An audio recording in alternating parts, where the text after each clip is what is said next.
கர்த்தருடைய பரிசுத்த நாமத்திற்கு மகிமை உண்டாவதாக.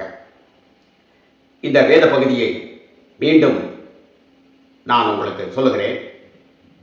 கர்த்தருடைய வார்த்தை நிறைவேறுகிற பொழுது என்ன நடக்கிறது? ஆண்டவருடைய பார்வையில் அந்த ஆதியாகமம் 3ஆம் அதிகாரம் 15ஆம் வசனத்தில் சொன்ன அடிப்படையில் மிதித்திருக்கிறார் ஆண்டவர். அதை நாம் விசுவாசித்துக் கொண்டிருக்கிறோம். இனி நாம் அதை விதிக்க வேண்டும், சபை அதை விதிக்க வேண்டும். ஒவ்வொருடைய வாழ்க்கையிலும் வாழ்நாளிலும் இதை நாம் கடமைப்பட்டவர்களாக இருக்கிறோம். இனி அவன் நம்மை மேற்கொள்ளாதபடிக்கு அவனை நாம் மிதிக்க வேண்டும். அவனை மிதித்தால் தான் சரியான பரலோகத்தினுடைய மேன்மையை நீங்கள் நானும் காண முடியும் என்ற அடிப்படையும் நீங்கள் மறந்துவிடக்கூடாது. ஆகவே அந்த அடிப்படையில் இன்றைய நாளிலே ஒரு வசனத்தை நான் உங்களுக்கு வாசிக்கும்படியாக ஆசைப்படுகிறேன். அப்படி மிதிக்கின்ற பொழுது என்ன நடக்கிறது என்பதை அந்த கொரிந்தியர்களின் நிருபம் 15ஆம் அதிகாரத்திலே ஒரு வசனத்தை நான் வாசிக்கிறேன். மரணமே உன் கூர் எங்கே, பாவாளமே உன் செயம் எங்கே என்று சொல்லப்பட்டிருக்கிறது. மரணத்தின் கூர் பாவம். அப்ப பாவம் வருகின்ற பொழுது மரணம் வருகிறது. மரணம் வருகின்ற பொழுது பாதாளத்திற்கு மனிதன் செல்ல வேண்டியிருக்கிறது. ஆகவே இந்த இடத்தில் சொல்லப்பட்டிருக்கிறது, மரணமே உன் கூர் எங்கே, பாதாளமே உன் ஜெயம் எங்கே. மனிதனை பாதாளம் அடக்கி வைத்துக் கொள்கிறது. மனிதன் இந்த உலகத்தில் வாழுகின்ற காலங்கள் சொற்ப காலமாக இருக்கிறது. இப்பொழுது என்னுடைய தாத்தாவை எடுத்துக்கொண்டால், வெள்ளைப்பன் என்கிறவர் என் தாத்தாவை எடுத்துக்கொண்டால், அவர் இந்த உலகத்தில் வாழ்ந்த காலத்தை விட மரித்து போன காலம்தான் மிக அதிகமாக இருக்கிறது. ஆகவே அலெக்சாண்டர் எடுத்துக்கொள்ளுங்கள், அவர் இந்த உலகத்தில் வாழ்ந்த காலம் 33 வயது.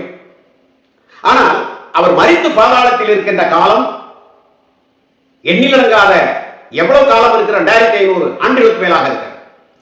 இப்படி நீங்கள் ஒவ்வொரு ஆதாமை கூட எடுத்துக்கொள்ளுங்கள். ஏன் மெத்துசுலாவை கூட 969 ஆண்டுகள் இந்த உலகத்திலே அதிக நாள் வாழ்ந்த ஒரு மனிதன் மெத்துசுலா. அந்த மெத்துசுலா கூட 969 ஆண்டு காலங்கள் வாழ்ந்தார். ஆனால் அவர் மரித்த காலம், பாதாளத்தில் இருக்கின்ற காலம் மிக அதிகமான காலமாக இருக்கிறது. ஆகவே இவைகள் எல்லாம் அதிகமான ஒரு காலமாக இருந்தாலும் கூட இவைகளில் இருந்து ஒரு வெற்றி, இந்த பாதாளம் என்பது மனிதனுடைய வாழ்க்கையை ஜெயமாக வைத்திருக்கிறது. இந்த பாதாளத்தினுடைய ஜெயத்தை நாம் வெற்றி காண முடியும் எப்பொழுது? கர்த்தருடைய வார்த்தை நிறைவேறுகின்ற பொழுது. கர்த்தர் அந்த வார்த்தை நிறைவேற்றினார்.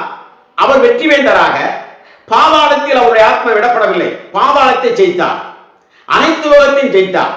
ஜெயித்து மகாராஜாவாக வீற்றிருக்கிறார். மீண்டும் இங்கே வருகிறவராக காணப்படுகிறார்.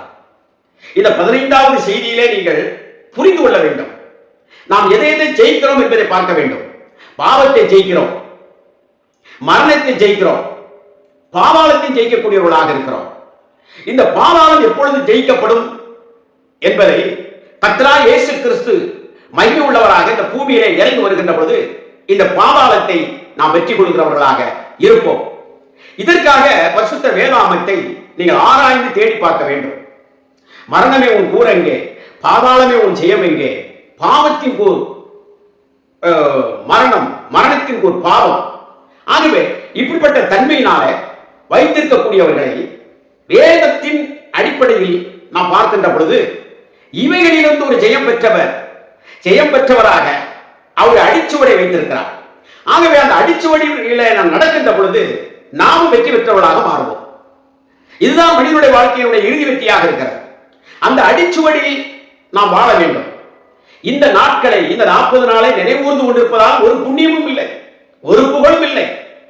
இதை நீங்கள் சாஸ்திர சடங்கின்படி இந்த ஸ்தாபன சபைகளோ அல்லது இண்டிபெண்டன்ட் சபைகளோ இப்படிப்பட்ட நாளை வைத்து 40 நாள் ஓலமிட்டு அழுது புரண்டு பிற சந்தோஷப்பட்டு பூவெல்லாம் கட்டி நீங்கள் ஆராய்ச்சி வருகிறபடினாலே பிசாசு தான் மையப்பட்டுக் கொண்டிருப்பானே தவிர, பிசாசு தான் சந்தோஷப்பட்டுக் கொண்டிருப்பானே தவிர.